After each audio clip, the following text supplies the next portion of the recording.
15 तिब्बती युवा ने बाइक से देशव्यापी भ्रमण कर तिब्बत की आजादी, भारत की सुरक्षा का संदेश देने तवांग अरुणाचल प्रदेश से राजघाट नई दिल्ली तक की यात्रा का संकल्प लेकर सागर पहुंचे, जहां तिब्बत गर्म कपड़ा व्यापारी संघ और भारत तिब्बत मैत्री संघ के संरक्षक श्रीमंत सेठ सुरेश कुमार जैन की अध्यक्षता, आचार्य पंडित महेश दत्त त्रिपाठी महामंत्री भारत तिब्बत मैत्री संघ एवं सुबोध मलैया समाज सेवी के विशिष्ट आतिथ्य में एक बृहद सभा में सभी बाइकर्स का पुष्पमालाओं से भव्य स्वागत किया गया। तंदुप तेंजिंग ने मंच संचालन किया। तिब्बती युवा कांग्रेस के राष्ट्रीय अध्यक्ष एवं टीम लीडर गोयो दुंदुप ने कहा कि हमारे यह साथी संपूर्ण भारतवर्ष के 20 राज्यों और केंद्र शासित प्रदेशों में बाइक से भ्रमण कर तिब्बत की स्वतंत्रता और भारत के साथ मैत्रीपूर्ण संबंध की बात को लेकर जनता जनार्दन को बताने निकले हैं कि तिब्बतियों के साथ जिस निर्दयतापूर्ण ढंग से चीन के द्वारा दुर्व्यवहार किया जा रहा है, ऐसा न्याय दुनिया के इतिहास में बहुत कम है। तिब्बती आंदोलन के वरिष्ठ नेता आचार्य महेश त्रिपाठी साहित्यकार ने कविताएं सुनाते हुए कहा कि 2000 वर्षों से भी अधिक समय तक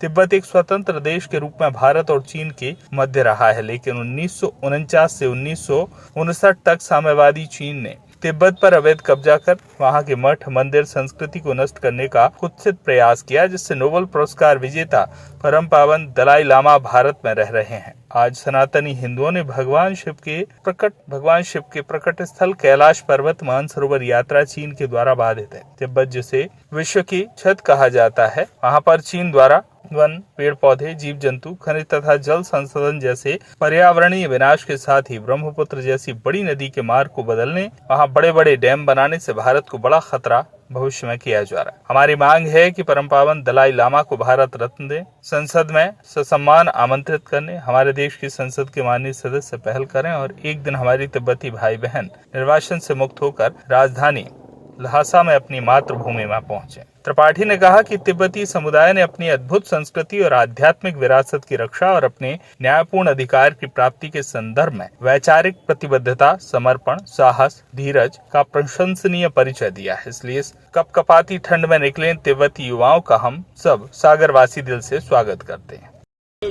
आज ये हमारा भारत और तिब्बत मैत्री संघ और भारत तिब्बत सहयोग मंच की ओर से ये हमारे TYC जो टिबेटन यूथ कांग्रेस है, उसकी एक बाइक रैली आई हुई है।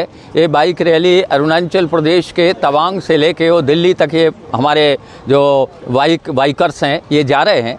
ये पूरे भारत में भारत तिब्बत की मित्रता के लिए और आज़ादी, तिब्बत की आज़ादी के लिए, तिब्बत की आज़ादी, भारत की सुरक्षा, ये संदेश देने के लिए आप लोग निकले हैं। TYC के प्रेसिडेंट हैं हमारे, और ये इसलिए सारे के सारे लोग निकले हैं कि सब लोग मिलके और भारत के लोगों को, भारत की संसद में बैठे संसद सदस्यों को, विधायकों को और मंत्री प्रधानमंत्री को इस बात के लिए चेताएं, इस बात के लिए भगवान सद्भावना दे कि चीन की जो आक्रांता शक्ति है और चीन की जो भारत पर टेढ़ी नज़र है वो हमारे तिब्बत पर कब्जा हुए। तिब्बत कभी भी पराधीन नहीं रहा, तिब्बत हमेशा आज़ाद रहा। तिब्बत भारत को विश्वगुरु कहता है।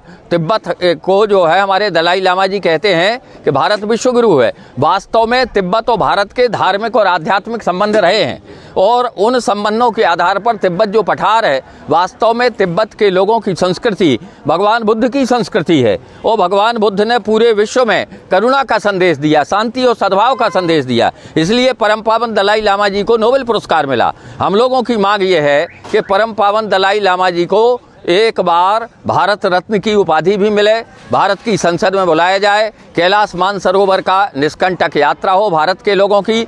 दूसरी चीज़, तिब्बत को छोड़ के भारत जो चीन है वो तिब्बत को छोड़ के अपने स्वयं के देश में रहे।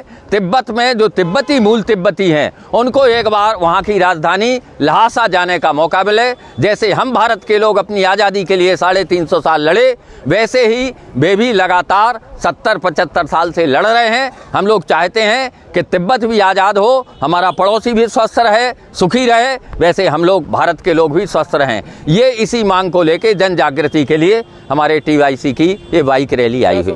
मैं आचार्य महेश दत्त त्रिपाठी, महामंत्री भारत तिब्बत मैत्री संघ। सागर से संजय तिवारी की रिपोर्ट।